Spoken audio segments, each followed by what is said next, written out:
नमस्कार विद्यार्थी मित्रांनो, स्कॉलरशिप आणि बरंच काही या आपल्या यूट्यूब चॅनलमध्ये तुम्हा सर्वांचं मनापासून स्वागत. तुम्हा सर्वांना दिवाळीच्या खूप खूप खूप शुभेच्छा. दिवाळी तुम्ही छान आनंदाने साजरी केलीच असेल. आता आपण मंथनच्या अभ्यासाला सुरुवात करणार आहोत. सुट्टीमध्ये जर तुम्ही ही जी शब्दसंपत्ती आहे मराठीची, म्हणजे समानार्थी शब्द, विरुद्धार्थी शब्द, अलंकारिक शब्द, म्हणी, वाक्प्रचार याचा पाठांतरासाठी जर आत्ता या वेळेचा उपयोग केला तर तुम्हाला त्याचा परीक्षेमध्ये खूप फायदा होणार आहे. आज आपण इयत्ता 3री मराठी विषयाचे एका शब्दाचे भिन्न भिन्न अर्थ आणि त्याच्यावर कशा प्रकारे प्रश्न विचारले जातात हे पाहणार आहोत. तर आजच्या व्हिडिओला सुरुवात करूया. त्याआधी एक छोटीशी रिक्वेस्ट, जर तुम्ही चॅनलवर नवीन असाल तर चॅनलला सबस्क्राईब करा, म्हणजे अभ्यासाचे असे छान छान व्हिडिओ तुम्हाला आपल्या चॅनलवर पाहायला मिळतील. चला तर मग आजच्या व्हिडिओला सुरुवात करूयात. आज आपण पाहतोय एकाच शब्दाचे अनेक अर्थ म्हणजेच भिन्न अर्थ. आता मराठी भाषेमध्ये असे अनेक शब्द आहेत की त्या एकाच शब्दाचे वेगवेगळे अर्थ असतात, पण तो शब्द त्या वाक्यामध्ये कोणत्या अर्थाने वापरला आहे हे तुम्हाला तिथे ओळखायचं असतं. आता पहा, पहिला शब्द आहे अनंत. अनंत म्हणजे अमर्यादपण आणि अनंत म्हणजे आकाशपण. समजा एखादी व्यक्ती जर मरण पावली तर बऱ्याच वेळा तुम्ही ऐकलं असेल की त्याचा आत्मा अनंतात विलीन झाला, म्हणजे आकाशात विलीन झाला अशा अर्थाने. अनंतचे 2 अर्थ आहेत, अमर्याद ज्याला मर्यादा नाही असे ते, आणि आकाशसुद्धा. आता दुसरा आहे, दुसरे या बाजूने आपण इकडचे पहिल्यांदा घेऊया. अभंग. अभंग म्हणजे काय? हा एक काव्य प्रकार आहे. संत तुकाराम महाराजांचे भरपूर अभंग प्रसिद्ध आहेत, तुम्हाला माहिती असतील, काही तुम्हाला अभ्यासाला सुद्धा असतील. आणि अभंग म्हणजे न फुटलेली. अ म्हणजे नाही आणि भंग म्हणजे भंग पावलेली, जी भंग पावलेली नाही म्हणजेच न फुटलेली. तर अभंगचे 2 अर्थ आहेत, एक काव्य प्रकार आणि एक न फुटलेली. पुढे पहा, कर. कर म्हणजे काय? हात, सरकारी सारा म्हणजे आपण जो टॅक्स देतो त्यालाच मराठीमध्ये सारा म्हणतात. आणि किरण. करचे 3 अर्थ आहेत, हातसुद्धा, सरकारी सारासुद्धा आणि किरणसुद्धा. किरण म्हणजे प्रकाशाचा किरण. यानंतर कर्ण. कर्ण म्हणजेच काय? कान. कानाला समानार्थी आहे शब्द कर्ण, कान आहे. त्याच्यानंतर महाभारतातील योद्धा. आता पांडवांचा जो दुसरा एक भाऊ होता त्याचं नाव कर्ण. आता तुम्ही गोष्ट ऐकली असेल नसेल, परंतु महाभारतातील एक योद्धा आहे, दानशूर कर्ण म्हणून प्रसिद्ध होता तो. यानंतर त्रिकोणाची काटकोणासमोरील बाजू. त्रिकोणाची जेव्हा काटकोण त्रिकोण असतो तेव्हा एक पाया असतो, उंची असते, आणि पाया आणि उंची सोडून जी तिसरी बाजू उरते म्हणजे काटकोणासमोरील जी बाजू आहे त्याला कर्ण असे म्हणतात, तिरक्या रेषेला. तर कर्णचे 3 अर्थ आहेत, कान, एक महाभारतातील योद्धा आणि त्रिकोणाची काटकोणासमोरील बाजू. यानंतर खार. खार म्हणजे काय? खारुताई, एक प्राणी. खारुताई आपल्या सगळ्यांना माहिती आहे. आणि खार म्हणजे आंबवणातील एक पदार्थ, म्हणजे जसं की लोणच्याचा खार असं. यानंतर चमचा. चमचाचा अर्थ आहे एक पात्र. पात्र म्हणजे जे आपण किचनमध्ये वापरतो ते पात्र म्हणजे भांडे. तर चमचा म्हणजे एक पात्र, ढवळाढवळ करणाऱ्या माणसाचे विशेषण. एखादा माणूस जर सारखा दुसऱ्यांच्या मध्ये किंवा एखाद्या व्यक्तीविषयी ढवळाढवळ करत असेल तर त्याला म्हटलं जातं, पहा हा ना त्या माणसाचा चमचा आहे बरं का, या अर्थाने. पुढचा शब्द आहे जीवन. जीवन म्हणजेच पाणी आणि जीवन म्हणजेच आयुष्यसुद्धा. पाण्याला समानार्थी शब्द आहे जीवन, कारण पाण्याशिवाय आपलं कोणतंही काम होऊच शकत नाही, म्हणून पाण्याला जीवन म्हटलं जातं. आणि जीवन म्हणजे आयुष्यसुद्धा. आता आपण पुढचे शब्द पाहूयात. पुढचा शब्द आहे अंक. अंक म्हणजे मांडी, अंक म्हणजे आकडा सुद्धा, म्हणजे संख्या, आणि अंक म्हणजे नाटकाचा एक भाग सुद्धा.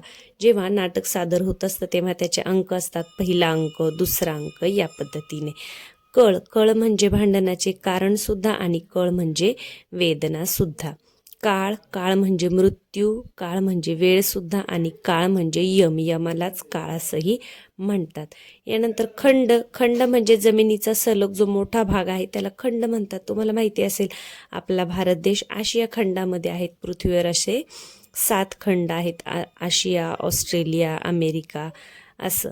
आणि खंड म्हणजे बंद पडणे. समजा आपण वाचन करत आहोत आणि एखादं आलं तर मग आपल्या वाचनात काय होतं, मध्येच खंड पडतो, म्हणजेच बंद पडतं आपलं वाचन, या अर्थाने.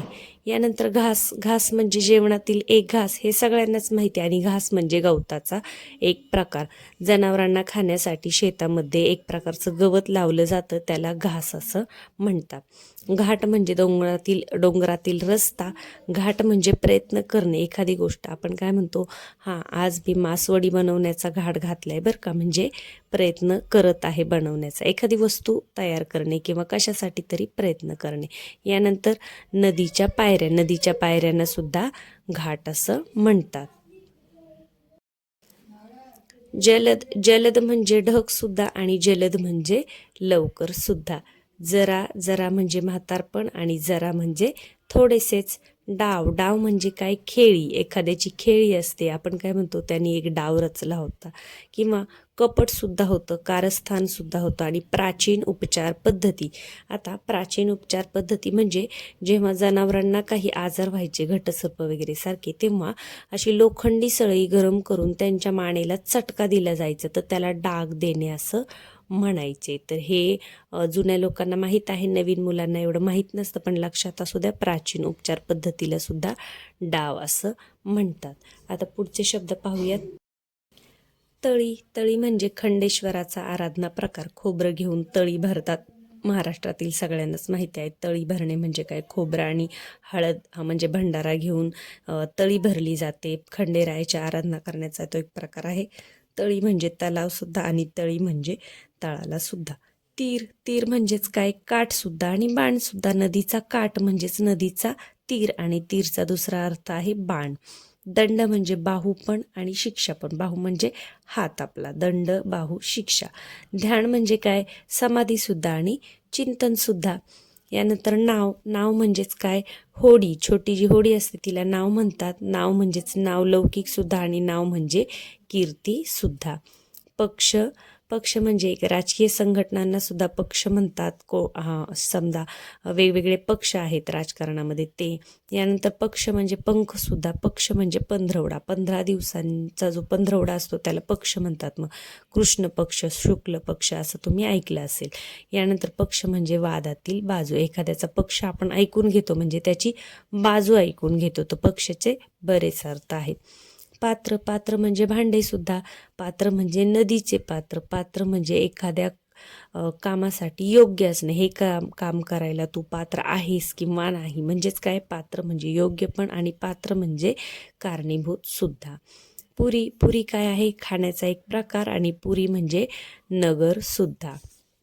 यानंतर माया, माया म्हणजे धन, ममता सुद्धा. कपडा शिवताना जी कडेने सोडलेली जी जागा असते, म्हणजे समजा आपलं शर्ट असेल किंवा आपलं फ्रॉक वगैरे असेल, तर ते शिवणकाम करताना साईडला अशी छोटीशी जागा सोडली जाते, तिला सुद्धा माया असं म्हणतात.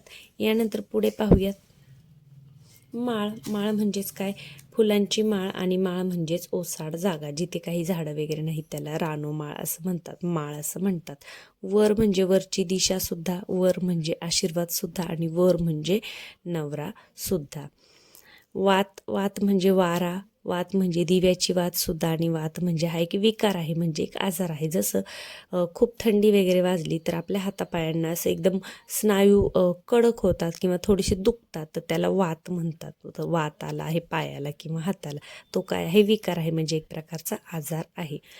हार, हार म्हणजेच काय, हार म्हणजे पराभव. हार म्हणजे फुलांची गुंफलेली माला सुद्धा, त्याला सुद्धा हार म्हणतात. साथ म्हणजे काय, मदत सुद्धा आणि साथ म्हणजे एखाद्या रोगाची साथ सुद्धा, जसं कोविडची साथ आली होती पहा आता. यानंतर वास, वास म्हणजे काय, सुगंध सुद्धा आणि वास म्हणजे काय, वस्ती सुद्धा. वस्ती म्हणजे राहणे, जसं माळरानावर भटके लोक वास करतात, म्हणजेच काय, राहत असतात. मित्र, मित्र म्हणजेच काय, सूर्य पण आणि मित्र म्हणजे दोस्त सुद्धा. नारळ, नारळ म्हणजे श्रीफळ सुद्धा आणि नारळ म्हणजे नारिकेल सुद्धा. नारळचे असे 2 अर्थ आहेत. आता पुढचे शब्द पाहूयात. तट, तट म्हणजे किल्ल्याची भिंत. तट म्हणजे किनारा सुद्धा आणि तट म्हणजे कडा सुद्धा. ताण, ताण म्हणजे त्रास. तान म्हणजे गायनातील स्वर. शास्त्रीय संगीत जेव्हा गायलं जातं तेव्हा त्याच्यामध्ये जे गाण्यामध्ये जे स्वर असतात त्यातल्या एकाला ताण असं म्हणतात. लय, तान. ओढ देणे, ताण म्हणजेच ओढ देणे. धड, धड म्हणजे काय? मानेखालचा शरीराचा जो भाग आहे त्याला धड म्हणतात. धड म्हणजे नीटनेटके आणि धड म्हणजे स्पष्ट सुद्धा. नाद, नाद म्हणजेच काय? आवाज सुद्धा आणि नाद म्हणजे छंद सुद्धा. समजा मला चित्र काढण्याचा नाद आहे म्हणजे काय? छंद आहे. आणि तिच्या पैंजणांचा नाद घरामध्ये घुमत होता. तो नाद कोणता? नाद म्हणजे आवाज. तर हे जे शब्द आहेत यांचे अर्थ तुम्ही समजून घ्या आणि ते वाक्यामध्ये कोणत्या अर्थाने वापरलेले आहेत हे तुम्हाला परीक्षेमध्ये ओळखता आलं पाहिजे. त्याच्यासाठी हे समजून घेणं फार महत्त्वाचं आहे, म्हणूनच आपण इथं सांगत आहोत. पर, पर म्हणजे पीस सुद्धा, पर म्हणजे परका आणि पर म्हणजे परंतु सुद्धा. पार, पार म्हणजे काय? पलीकडे आणि झाडाभोवतीचा ओटा. आता पार, नदीच्या पार मला जायचे म्हणजे पलीकडे जायचे. आणि झाडाभोवती जेव्हा तुम्ही जर ग्रामीण भागामध्ये पाहिलं तर गावाच्या मध्यभागी असं एखादं झाड असतं मोठं वाडाचं वगैरे, आणि त्याच्या भोवती असा ओटा बांधलेला असायचा आणि तिथे सगळे लोक असे निवांत सावलीला दुपारच्या वेळेला किंवा संध्याकाळी आराम करत किंवा गप्पा मारत बसायचे. त्या झाडाभोवतीच्या ओट्याला सुद्धा पार असं म्हणतात. पूर, पूर म्हणजेच काय? नगर आणि पाण्याचा पूरसुद्धा.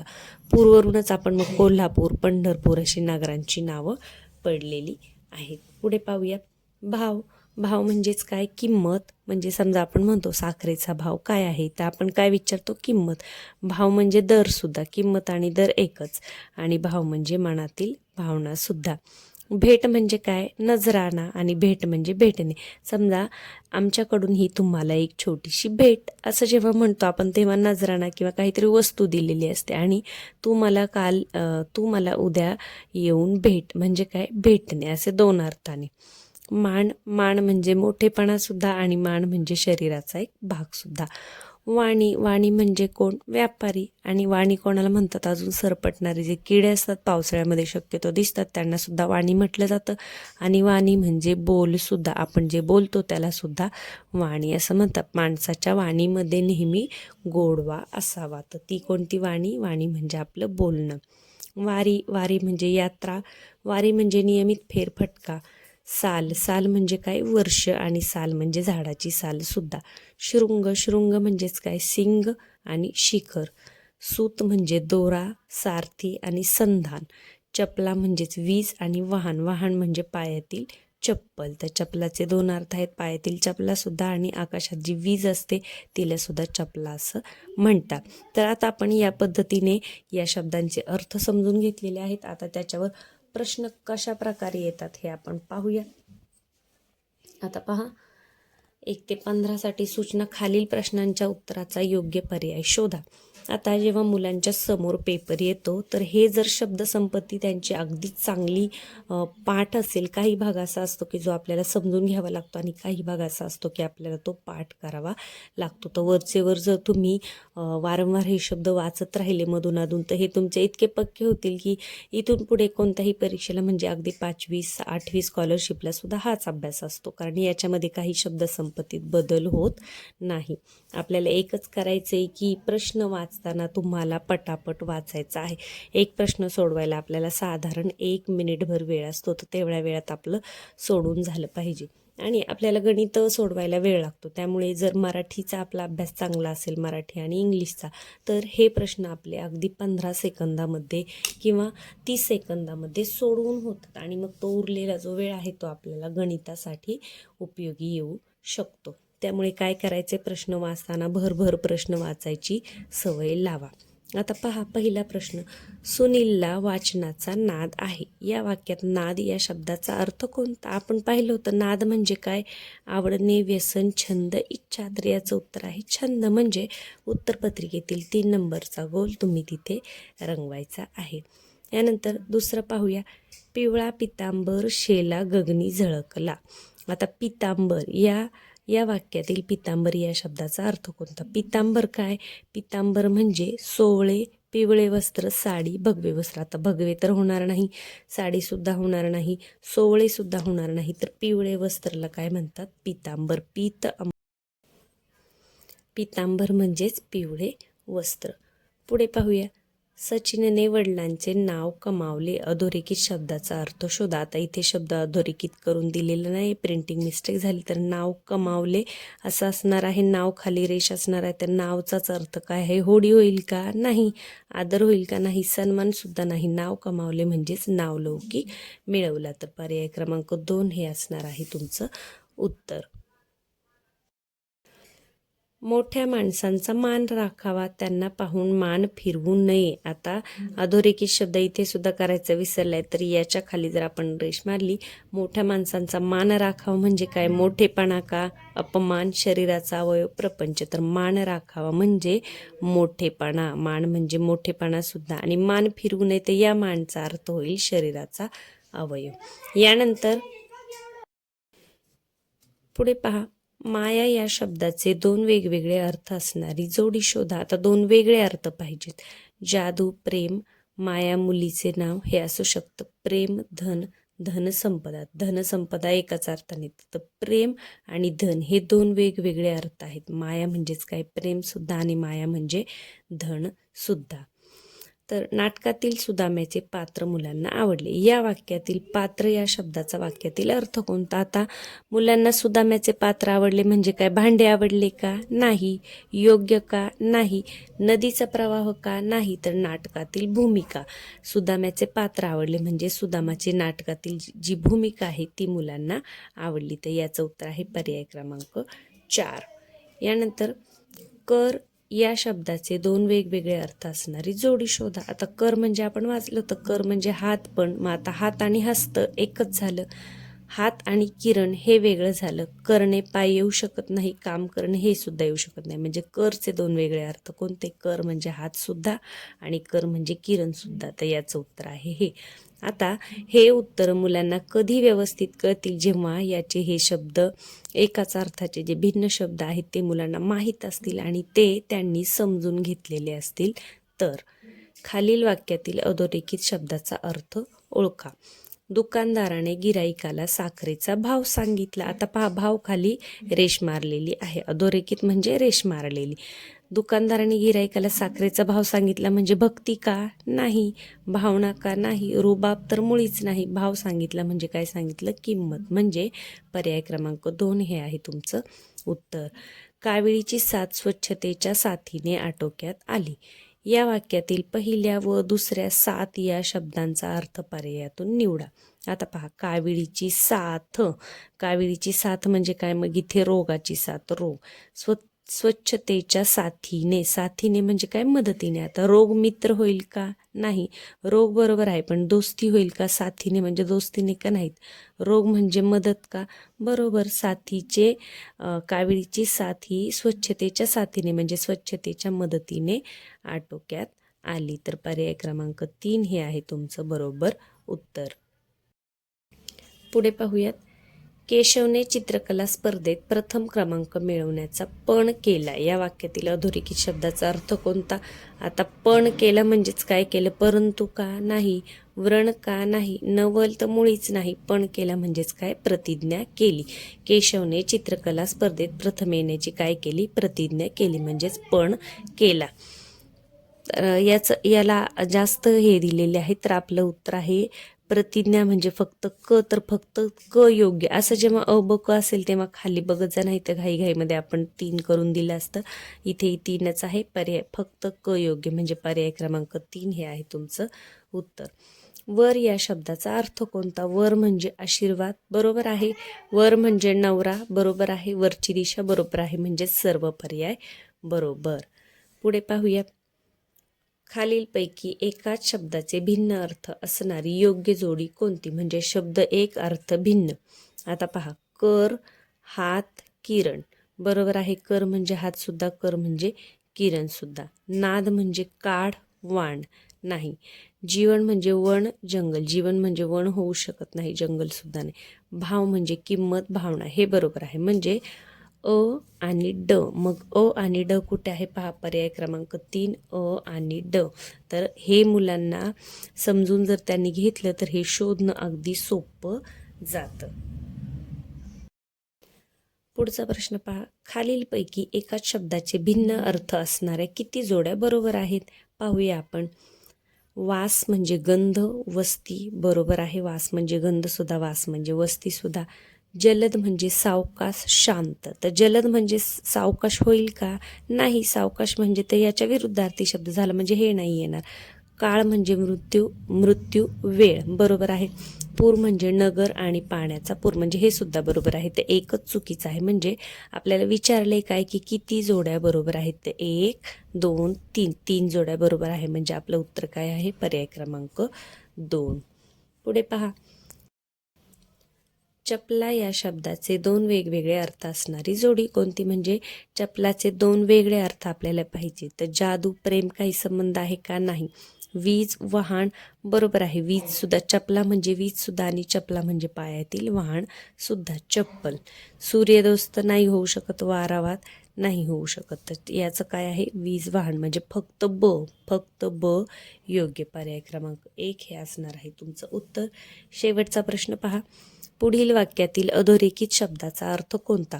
दानशूर कर्णाने आपली कवचकुंडले दान केली. आता आपण पाहिलं तर कर्ण म्हणजे कान सुद्धा एक महाभारतातील पात्र सुद्धा. तर हे आहे कर्ण म्हणजे महाभारतातील पात्र. या अर्थाने इथे आलेलं आहे की कर्ण हा इतका दानशूर होता की त्याच्या कानातली जी कवचकुंडली होती ती सुद्धा त्याने दान केलेली होती. तो कोणालाही काहीही वस्तू मागितली तरी कधीही नाही म्हणायचा नाही.